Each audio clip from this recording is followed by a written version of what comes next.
Buenos días, jóvenes de la promoción 2020 del Colegio Divino Maestro Jesús. Quien les saluda cordialmente, el profesor César Leiva Torres del curso de Razonamiento Verbal. Esta semana ya desarrollando prácticamente el último capítulo del curso de Razonamiento Verbal. Y como siempre, esperando que en casita todo esté muy bien, que todos estén con buena salud, que estemos superando poco a poco esta pandemia que este año nos tomó de una manera, pues, ¿no? Digamos, que no lo esperábamos, ¿no? De una manera inesperada. Pero que hemos ido poco a poco saliendo adelante. Y que nuestras metas, hijos, no se trunquen por ello. Hay que seguir, hay que ponerle empeño, hay que ponerle la gana necesaria para salir adelante. Ya que ustedes, hijos, este año prácticamente se despiden ya para siempre, ¿no? De la etapa escolar. Y la verdad, les deseo de todo corazón que les vaya bien a cada uno de ustedes. Siempre los llevaré en mi corazón a cada uno de ustedes y les deseo lo mejor de lo mejor. Que siempre Dios y la Divina Providencia los acompañe en todas sus actividades futuras y que les vaya bien. Son mis más sinceros deseos, jóvenes. Muy bien. Sin más preámbulos, jóvenes, vamos a desarrollar el último capítulo en el curso de Razonamiento Verbal titulado Tipología de textos por la función comunicativa. Vamos, rápidamente. Nos preguntamos, ¿qué es la tipología textual?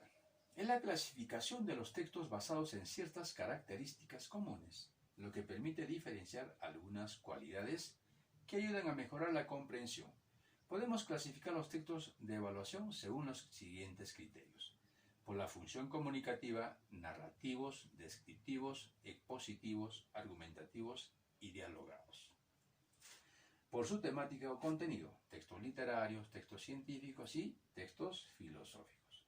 Por la ubicación de la idea central, tenemos textos analíticos, cuando la idea central se encuentra al inicio del texto, textos sintéticos, cuando la idea central se encuentra al final del texto, y textos encuadrados, cuando la idea central se encuentra al inicio y al final del texto a manera de conclusión.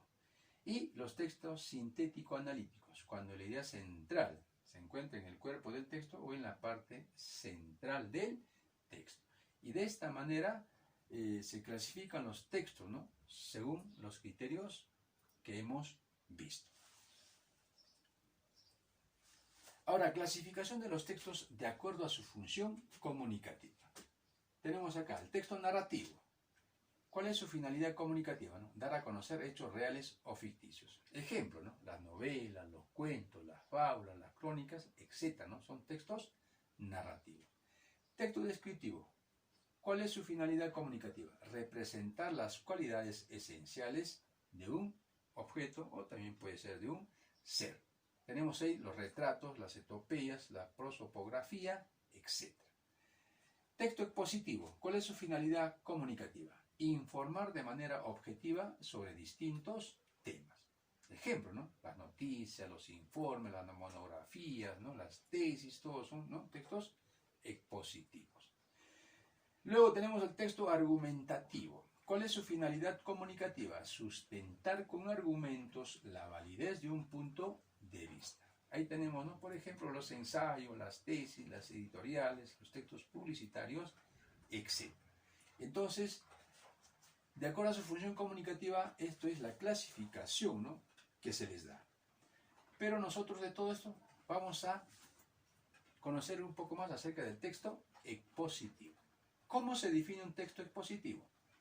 Es aquel texto que explica un tema o asunto con el propósito de que el lector lo conozca y lo comprenda. Su objetivo en última instancia es el de brindar conocimiento. Ejemplo, tenemos aquí un texto expositivo. El tránsito de muchas ciudades modernas es producto, entre otras cosas, de la mala planificación urbanística debido a la escasa previsión y a la corrupción. Estos hechos hacen insostenible la vida del ciudadano porque le daña el sistema nervioso, le hace perder tiempo, le ensucia la casa y le crea un ambiente poco sano. Para los expertos, la situación puede ser mejorada interviniendo drásticamente sobre la ciudad y marginalmente sobre los ciudadanos, potenciando los medios públicos, en particular el metro.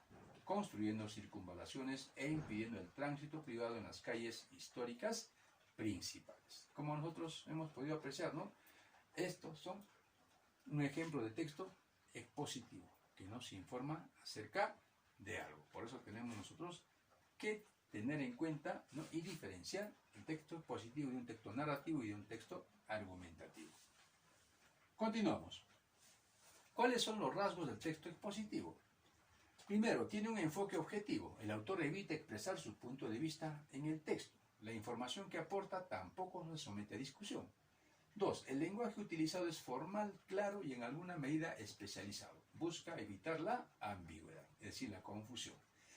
3. La organización lógica de su contenido es diversa. Así pueden ser enumerativa, causal, clasificatoria, problema-solución, comparativa, etc. Es ilustrativo porque la información que brinda incorpora especificaciones o explicaciones significativas sobre los datos que aporta.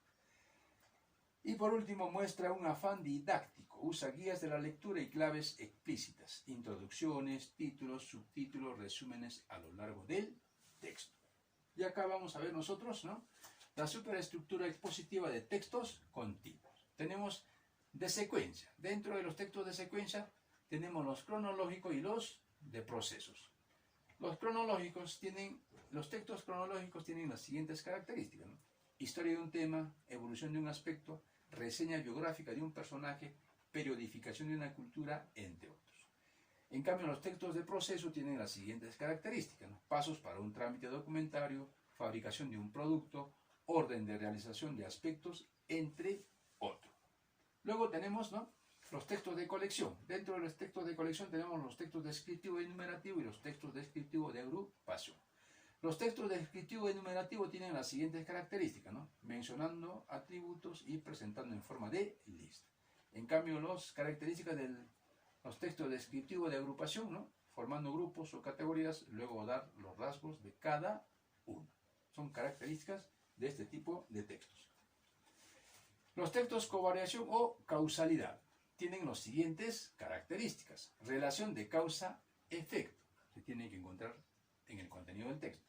Causa y una serie de explicaciones que la vinculan al efecto. También es otra característica. Varias causas y un solo efecto. Otra característica. Una causa y varios efectos. Otra característica.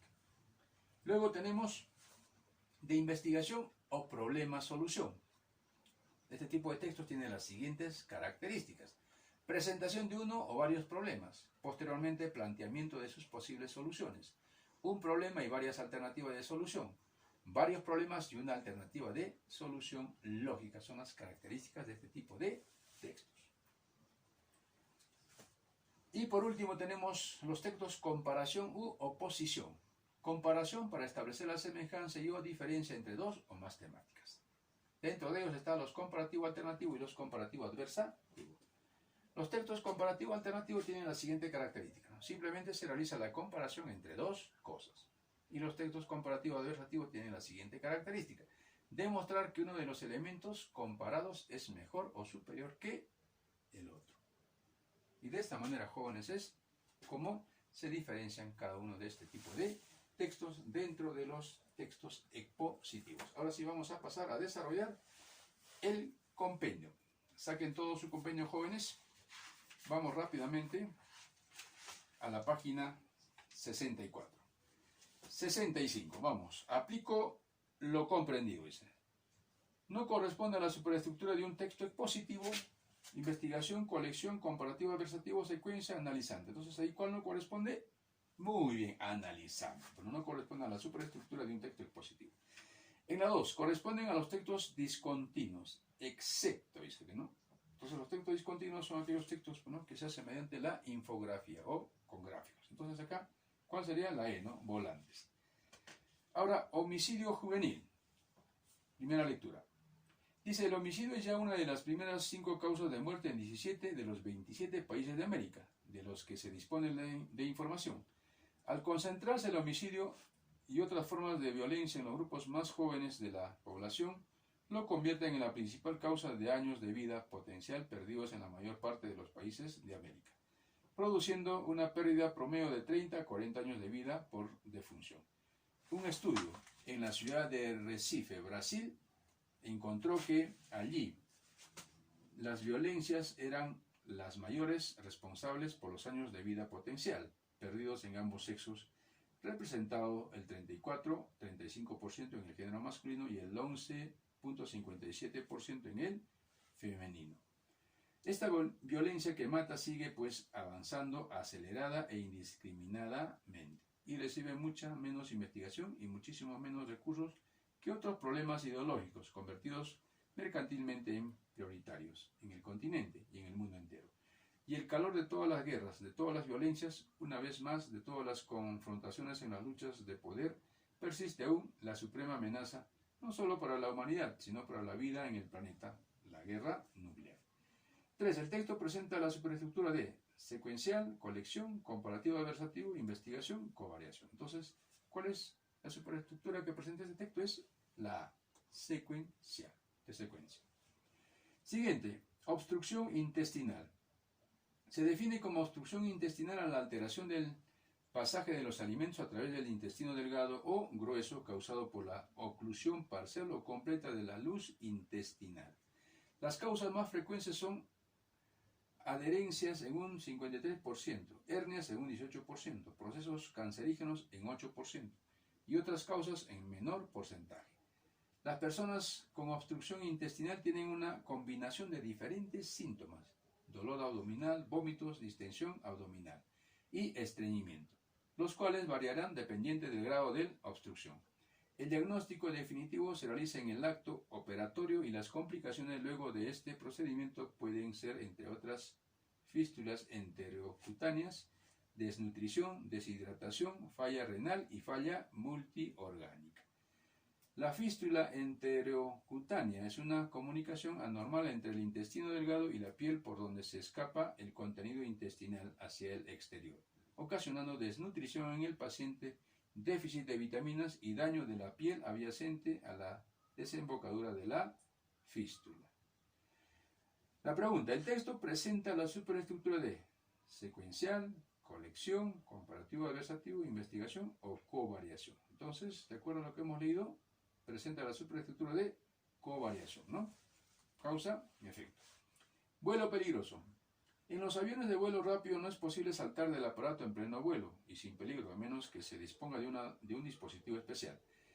El intentar saltar desde un avión de caza es algo que no se aconseja nunca, ya que el paracaidista chocaría indefectiblemente contra alguna parte del avión, produciéndose gravísimas lesiones. Por ello se ha inventado el asiento lanzador del piloto, el cual, por medio de una palanca que libera un resorte de enorme fuerza propulsora o bien una carga de dinamita, el piloto sale despedido por encima de la máquina averiada. Si ello ocurre a gran altura, el paracaidista debe primero dejarse caer, ahora sin la protección de la cabina de presión y sin el auxilio de suministro de oxígeno adicional, hasta las capas de aire más bajas donde puede respirar normalmente. Entonces, y solo entonces, accionará el dispositivo para soltar el paracaídas. Debe tenerse en cuenta que si éste se abriera a alturas donde el aire enrarecido no permite la respiración, la relativamente lenta velocidad de caída haría que el paracaidista muriese asfixiado antes de alcanzar zonas de aire respirable. El texto presenta la superestructura de secuencial, colección, comparativo adversativo, investigación, covariación. Entonces, el texto presenta la superestructura de secuencia, ¿no? Secuencia de situaciones. Alternativa A. Siguiente texto. ¿Qué es una teoría? Una teoría es una buena teoría siempre que satisfaga dos requisitos. Debe describir con precisión un amplio conjunto de observaciones sobre la base de un modelo que contenga solo unos pocos parámetros arbitrarios. Y debe ser capaz de predecir positivamente los resultados de observaciones futuras. Por ejemplo, la teoría de Aristóteles de que todo estaba constituido por 4 elementos, tierra, aire, fuego y agua, era lo suficientemente simple como para ser cualificada como tal, pero fallaba en que no realizaba ninguna predicción concreta. Por el contrario, la teoría de la gravedad de Newton estaba basada en un modelo incluso más simple en el que los cuerpos se atraían entre sí con una fuerza proporcional a una cantidad llamada masa e inversamente proporcional al cuadrado de la distancia entre ellos, a pesar de lo cual era capaz de predecir los movimientos del Sol, la Luna y las plantas con un alto grado de precisión. Pregunta 1. El texto presenta la superestructura de secuencial, colección, comparativa adversativo, investigación, covariación. A ver, ¿qué superestructura presenta el texto, hijo? Muy bien, comparativo adversativo. Respuesta correcta. El siguiente texto, los ayllus. El término ayllu tiene tres acepciones. 1. Designa un grupo de parentesco. Tom Suidema plantea un modelo de ayllu para el Cusco, Inca, pero pensamos que podría ser válido para otras partes de los Andes centrales. Consiste en un conjunto compuesto de un ancestro masculino y de dos líneas bifurcadas de descendencia, marcadas por el sexo y hasta por 4 generaciones. En la actualidad designa más bien a la parentela en general, en especial al linaje petrilineal. 2. A un grupo social cualquiera ligado a un determinado territorio. En la colonia podía ser equivalente a una república de indios, a una parcialidad. En la república a una comunidad o pueblo campesino. Y 3. A un grupo de organización laboral o ceremonial espacialmente localizado a solo manifiesto en ciertas ocasiones. Aún hoy en algunos pueblos de la Sierra de Lima, y unas familias por ser de un mismo barrio o por tradición se juntan formando un ayllu para laborar o para participar en una fiesta religiosa. Este término reúne entonces a 3 valores que en la práctica son indisolubles: la familia, el territorio y el trabajo, sacro y profano. Es a través del fuero familiar que el individuo, más precisamente la pareja, puede tener acceso a esos bienes y necesidades elementales. La sociedad andina, como antes la inca, se organiza en torno al ayllu, es decir, a redes de parentesco que dan a sus miembros tierra y trabajo, posición social y religiosa. El texto presenta la superestructura de secuencial, colección, comparativo, adversativo, investigación, covariación. Entonces, el texto presenta la superestructura de colección. Alternativa B. Muy bien. Siguiente lectura. El cristianismo. Durante los primeros siglos después de Cristo, los cristianos sufrieron terribles persecuciones y su vigorosa fe fue sometida a una severa prueba de sangre. Pero la iglesia seguía creciendo a través de todas las tormentas del odio, porque daba por primera vez a los hombres y mujeres del pueblo una fe suficientemente grande para consolarlos de todos los males del mundo, incluso del de ser arrojados a los leones. Los cristianos predicaban el amor, la paciencia, la bondad, la humildad, la dulzura, la caridad, y su bondadosa religión terminó por vencer a todos los cultos paganos que hasta entonces había conocido el mundo. Y mientras tanto, los cristianos se volvían cada vez más fuertes. En el año 311, inmediatamente después de la terrible persecución desencadenada en tiempos de Diocleciano, el emperador romano, Galerio publicó un decreto en el que ordenaba que los cristianos no fueran ya perseguidos por su fe. 2 años después, el emperador Constantino promulgó el Edicto de Milán con igual propósito. Se cuenta que en víspera de las victorias obtenidas en el 312 que le hizo emperador, Constantino soñó que veía en el cielo una cruz flamígena con las palabras In hoc signo vinces, o sea, con este signo vencerás. Lo interpretó en el sentido de que si se convertía al cristianismo, vencería. Y se convirtió y usó la cruz en sus estandartes de batalla. 10. El texto presenta la superestructura de secuencia, colección, comparativo, adversativo, investigación, covariación. Entonces, como hemos visto, ¿no? El texto presenta la superestructura de secuencia. Alternativa A. Aprendo más. Por último, el último texto. Trasplante cerebral. Con el veloz avance de las técnicas de trasplante, algunos científicos empiezan a considerar una posibilidad que hace unos años era sencillamente impensable: trasplantar un cerebro humano. Esto supondría lograr una versión moderna del Dr. Frankenstein. Pero esta versión moderna del mito incluiría la posibilidad de realizar un trasplante de cerebro que conserve toda su complejidad. Sin embargo, un cerebro no puede vivir sin su puente de unión al cuerpo. Así que al menos en una fase inicial estaríamos hablando de un trasplante completo de cabeza o de cuerpo, según se mire. El texto presenta la superestructura de secuencial, colección, comparativo, adversativo, investigación o covariación. Entonces, de acuerdo al texto, vemos que presenta la superestructura de comparativo adversativo. Muy bien, hijo, espero que hayas disfrutado de la clase. Espero que te hayas dado cuenta, ¿no?, cómo se desarrolla este tipo de ejercicios, ¿no?, de textos expositivos. Espero que practiques, ¿no? y que me mandes tus evidencias, tanto de cuaderno como del libro. Ojo, cuaderno y libro, otros me mandan solamente el cuaderno, otros me mandan el libro, tienen que ser los dos, hijo, ¿ya? Hasta el día viernes a las 6 de la tarde. Van a hacer tus últimas notitas y con eso se terminó todo. Y como les dije al principio, les deseo buena suerte a cada uno de ustedes. Que la estrella brille en cada uno de sus corazones para que les ilumine en su vida futura. Recuerda siempre, hijo, te llevaré en mi corazón. Nos vemos, jóvenes. Hasta una próxima oportunidad.